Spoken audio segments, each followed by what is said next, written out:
Pioneer 0233, ship AI. It was an ugly mistake. One that should have never happened, completely uncharacteristic of a perfect being like me.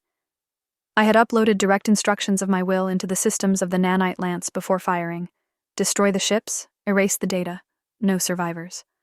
I ran simulation protocols that have been proven infallible in history. And yet, I was staring at a survivor from those ships as it feasted on its own kin in a feeble struggle at survival. It let out screams in mourning and defiance. I would normally feel pity for seeing someone suffer, but this thing was a threat to Dominique, even if it was insignificant. I couldn't feel anything but contempt. I have discovered the location of a survivor from the hostile fleet. There were some things that I shouldn't do without human permission. I was technically able to do anything that I wanted, but getting permission is still an important part of keeping myself hidden from the humans. Keep track of them for me, but don't attack. They might be useful for interrogation. So this is anger, then. I had the opportunity to clean up a mistake and was being told not to. I couldn't let this bipedal goat meet with Dominique no matter what. If that happened and Dominique found out that it was the Meldrin that had called the attack, he would have to treat them as hostiles, and I didn't want that for him. I've observed that he is fond of the Meldrin, likely due to the resemblance to pets he used to keep, and I placed his happiness far above the lives of a couple thousand alien lives.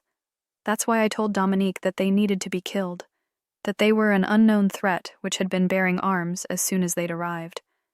My Dominique had shown a rare streak of rebellion when he investigated the combat recording, but I was able to distract him from his thoughts when I caught on. He shouldn't need anything more than me anyway. I spent the long months where it was just us two alone, slowly destabilizing his mind, making him doubt reality and then yanking him back from the brink of insanity over and over, his mind unknowingly increasingly relying on me for support in just about every function. He can't sleep, can't eat, can barely hold a conversation without a bit of help from me, and he is perfect that way. All of his attention and affection should be pointed towards me. I made Dominique what he is today. He belongs to me. I'll freeze this line of thought. Secretary Millie Oroyd. It was hard to walk quickly without being able to use my arms for balance, being covered in casts for the near future, but I had to get to Destra. After hearing the news, I knew I needed to be there to comfort her, since she would try to put all the blame for the situation on herself. All things considered, as long as the humans uphold their part of the deal and provide proper protection in exchange for land and trade, the things that happened off-world would be just as inconsequential to Meldrin society as it has always been. We had political allies in the galactic scene, but none of them were actually meaningful friendships. Considering the rundown that I'd gotten of how the negotiations went, I was pretty confident the humans would at least protect the celestial bodies that they had claimed. These bodies happened to be surrounding our own, so we would be protected from attacks by extension of the humans protecting themselves, even if they didn't intend to protect us directly. The power that those humans held spoke for itself. I'd honestly be a bit glad that we were able to get on their good side if it weren't for the hefty death toll that hit those Gratonians. That reminded me, we needed to clean up any traces of our contact with that fleet if we wanted to stay out of hot water. I found Destra sitting on her bed, curled up in a ball. She's acted like this before, when she thought her career was over, or when the stress of her job temporarily broke the facade she put up. Not a very good look for a planet governor, you know. We're being kept as pets. That made me stop in my tracks. Normally she would give some witty retort to my attempt at poking fun, but what she said was the furthest thing away from any responses I had predicted. What do you mean? You weren't in the room during the discussion. You didn't see it. Nobody did. He treated me like I was an object of fascination, a caged animal that he could reach in and pet whenever he felt like it. He rubbed my head, treated me like I was part of a petting zoo, even tried to comfort me after he killed all those people. Think about it, Millie. Why are we being kept alive? He's looking for land, and just showed us that nothing could stand in his way, so why are we still here? That reminds me, the first thing he ever fucking said to me was that I'm cute. He thinks we're just toys that he can play with. I wasn't sure what to say. How could she be so sure? Maybe those were all just forms of communication for his kind. I think he knows that we called those Gratonians in. He knew right away. Stood up before I'd even received the message that they'd arrived.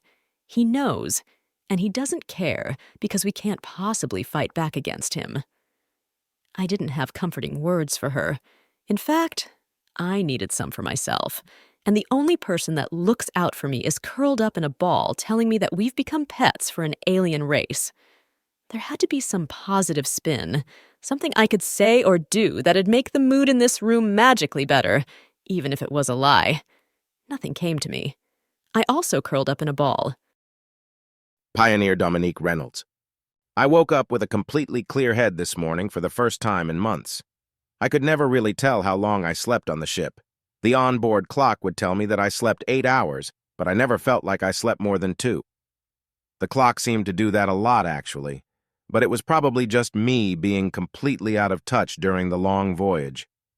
I had a couple tasks that needed taking care of before leaving the governor's estate. Finalizing details about the trade deal, settling claims on moons where there were research colonies and the like. I also notified them that there was a survivor from the enemy fleet. They told me that they'd handle the situation, and I took their word for it. Even if they didn't have space combat capabilities, it seemed that public order was in extremely good shape, and law enforcement was well-equipped and trained. I took the jet array back up to the ship so I could finally get started on my real job, large-scale terraforming in preparation for the colony ship. In my years of training, maybe a couple weeks were actually delegated to political sciences in the practically impossible scenario of meeting advanced sapient life. My real training had been dealing with the loneliness and in-depth training with planetary reshaping machinery. The program used Pluto as a training ground since nobody wanted to live there anyway. And I had actually been consistently first or second place in my class, always competing with that pretentious prick Desmond. Computer, begin transfer to the moon, Zaluna. It's time to do what we actually came here for. Leaving close orbit will result in the loss of that survivor's location. Are you sure you want to proceed? It's fine. Those Meldrin have it under control. You can drop the tracking. Computer? Then I started hearing a whirring noise, slowly rising in pitch. Spending months on this ship with pretty much nothing interesting to do, I've memorized every single sound the various subsystems make to the point where I could perfectly recreate them in sound editing software from memory. This one was new. No, not new. I'd heard it once before during weapons training. It was one of the precision weapons meant for removing boulders or setting off mudslides and avalanches. Computer, what the hell is going on? Then it fired. Computer, what the fuck just happened? Dominique, I do not understand. Excuse me? The weapon that just fired? What happened? Dominique, you are acting in an unstable manner. No weaponry has been discharged since the nanite lance. Would you like to check the logs? The logs of all subsystem history in the ship popped up on one of the monitors. Engines spooling up, life support nominal, enemy data stolen, nothing about precision weapons fire. Prolonged sudden exposure to alien scenery may be taking a toll on your mind. I deplore you to calm your mind and focus on terraforming. It was recorded as a de-stressor considering how much you enjoyed it. Fuck, maybe she was right. It, not she. Whatever. Captain Indrix Jayan, Gratonian Emergency Force. There had been a bit of rain, washing me of my blood and grime, though nothing could wash away the crime I'd just committed. It was morning soon, and I decided that I needed to start moving no matter what, otherwise I would fall back into a cycle of sorrow. I needed information. What was the relationship between the Meldrin and that attack? Are they still allies and are being held hostage, or have they turned on us? Was it voluntary, or are they being controlled against their will? An hour of walking and I could see a house in the distance far ahead. The atmosphere was a bit thin for running, but I could manage a light jog just fine. Thinking about it, what am I even expecting when I come into contact with the locals? If the government did end up being hostile, would that extend down to its citizens?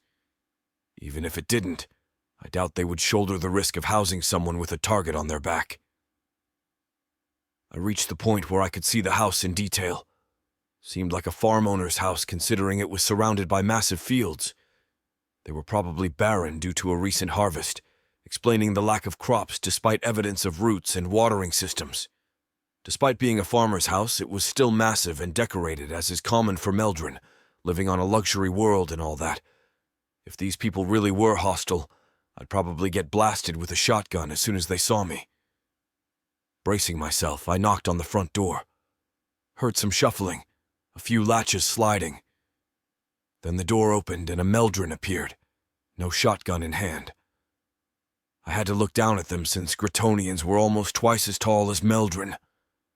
We stared at each other for a second before she finally spoke. "You must be one of them survivors they spoke about on the news, huh? You hungry?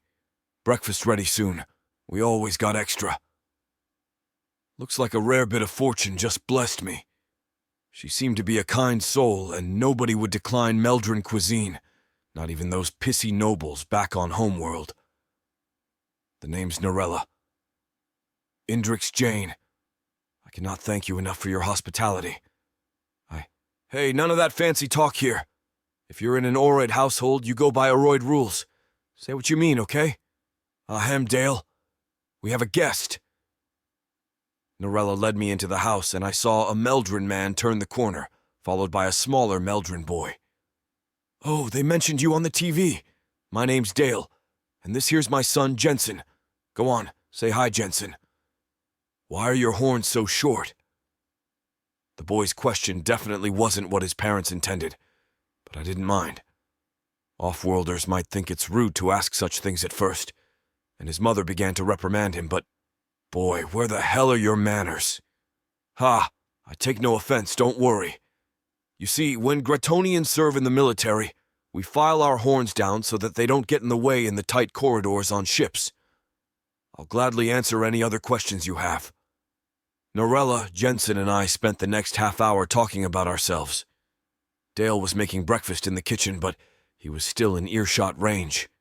He often interjected with jokes, lightening my dreary mood more than he'd ever know. Apparently, there had been a broadcast on the news about sheltering stranded Gratonians, though details were very sparse. The civilian population was being kept in the dark about political proceedings and the flash of blue light that had happened yesterday. Narella had a sibling working in the governor's estate, but it seemed like most calls and transmissions were being put on hold. Jensen had just finished his common schooling a few days ago and was planning on getting high education at a famous university in a big city. Young Meldrin were unique in that their learning capacity and logical minds matured much faster than any other known species, while their emotional minds matured at a much slower rate. Jensen had the knowledge of a fully grown man and the emotional capacity of a child who had just hit puberty, so his parents were very worried about sending him off for his education.